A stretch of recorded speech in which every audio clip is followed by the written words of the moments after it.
Hiya folks, we've been living with this Boscam rear view mirror and front view mirror dash cam for about 10 months now, and we fitted it to this cabriolet, and let's show you some of the footage we've captured with it. Let's give you a real life report on how we found this unit, and let's tell you at the end of this video why this thing is no longer fitted to our car. I'll see you in a minute.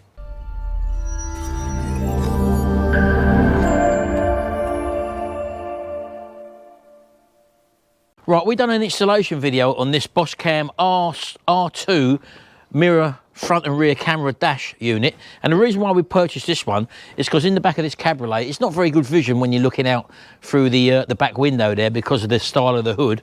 So as a result of that, we fitted this, and this also comes with the front camera, which is attached to the mirror. This actually clips on front of your actual mirror, your rear view mirror.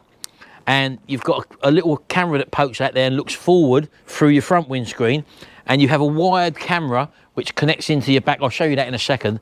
And so you can just literally touch the screen and you can convert from front to back to having both cameras on display in this screen. I'll leave the review video at the end of this video so you can see me how we actually fitted it and our first use of it. But as I said, we've been using this for 10 months now, and we've had to take it out. I'll tell you for why at the end of this video. But first of all, let's have a quick look around the back, and I'll show you where we put the rear camera.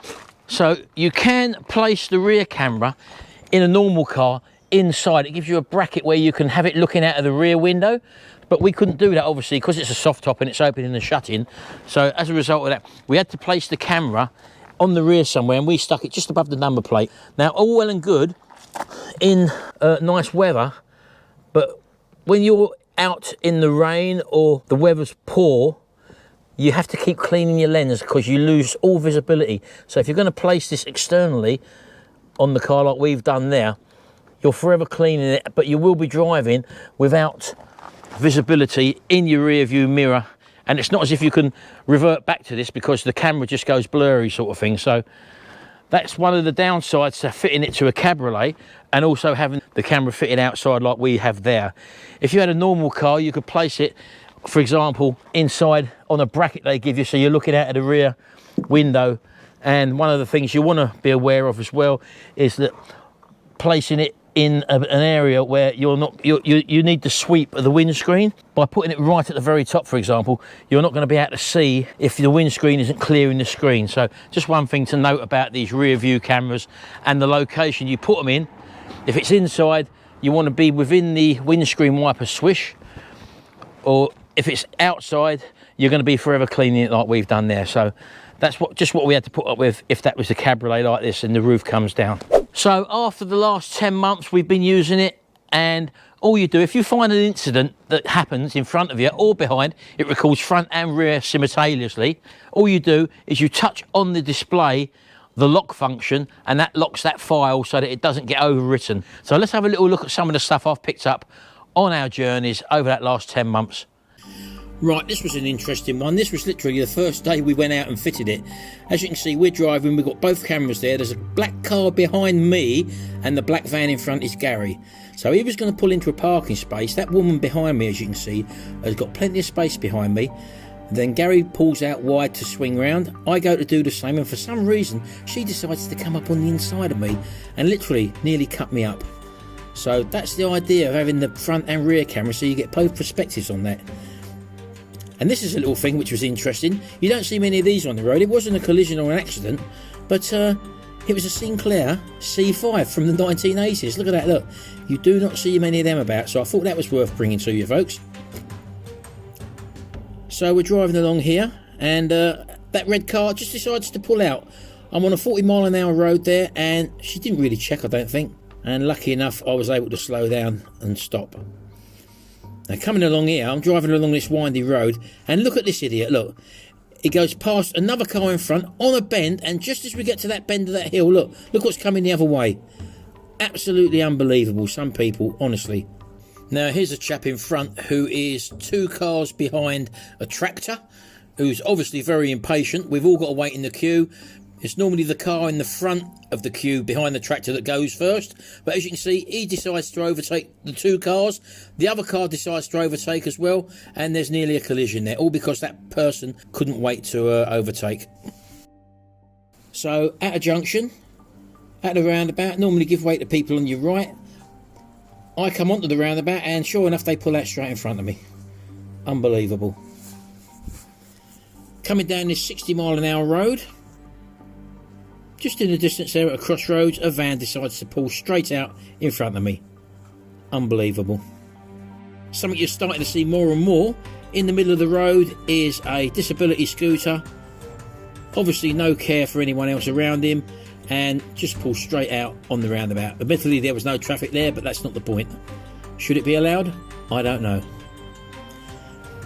And just another one for you now. 3 cars in our local tip.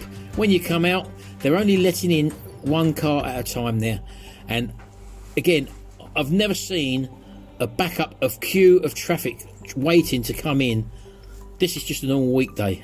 And as you can see there, look at the amount of traffic at the local refuse tip now, which apparently aren't tips anymore. I think they're recategorising them as recycling centres. And that's why they're checking absolutely everything. I may be wrong there. Someone will correct me in the comment section, but never seen a queue like that before. Not even of a weekend. This is a normal weekday. Unbelievable. So there you go. Would I have a dash cam again? Yes. Would I choose this Boscam R2 again? No. The reason being is because after 10 months use, we come out to it one day and it automatically fires up and starts off filming. It would only show the front camera. So this whole display was just the front camera. In other words, this camera here. You can touch the screen and you can change from front to rear camera to both of them in the same screen area. But what happened was, no matter what we touched, it would not come off of the front camera. So that's about as good as a chocolate fire guard at the end of the day. So I took it out and I contacted Boscam and they emailed me back straight away, which I was highly impressed with. I told them the situation. They said that take the camera out of the back and plug it in manually because there might be a joint or something like that, which we did do, to no avail. I sent them another email and said to them that that didn't work. I feel that the unit is probably going to be this touch sensitive screen because you've got a reset on here which you can press in the back there or underneath there with a pin and set the reset. We down powered it, we've powered it back up again, and it seemed like this wasn't reacting correctly, the screen. So I mentioned that to them. They didn't get back to me on that one. I then sent them another email a week and a half later. They didn't get back to me on that one, and I thought, well, I'll give it the benefit of the doubt. I'll leave it for another week, and another week later I sent another email, and still they hadn't got back to me. So I've sent them 3 separate emails after the initial email stating that this possibly is the problem. And bearing in mind it's under a year old, it's still under warranty, I've had no response. I didn't really want to make this video, but I can only bring to you what I've found, and I've given them all opportunities after they had corresponded with me about that. So as far as this unit now, it's absolutely redundant. There's nothing I can do with it. I can't get in contact with them. So we've had to take this unit out of the car. But we will source another one. We'll look for another one because, as you can see from the footage I've shown you, it is very handy to have something like this installed in your car. Okay, nothing was really serious, but it could have been. And in fact, when we took this camera out, we actually went on a journey to Lincoln. We pulled up at a roundabout and the car in front of us pulled out on a roundabout and the other car smashed into it. But we didn't have the footage because we didn't have that in. So we couldn't do nothing with it. Anyway, so yeah. Are they handy things to have? Would I recommend having a rear view camera or even a front view camera in your car to record everything? The answer to that is definitely yes. I would definitely put another one in here. Would I have this one? Well, on the customer service, and bearing in mind this is broken down within the warranty period and they're not getting back to me, I'd have to say no. So it's a customer service issue. It might be a one-off, I don't know. But if I don't record this and show people, then they can't comment as well. So anyway, thanks very much. Hope you've enjoyed this video. I'll see you in the next video. And until then, bye for now.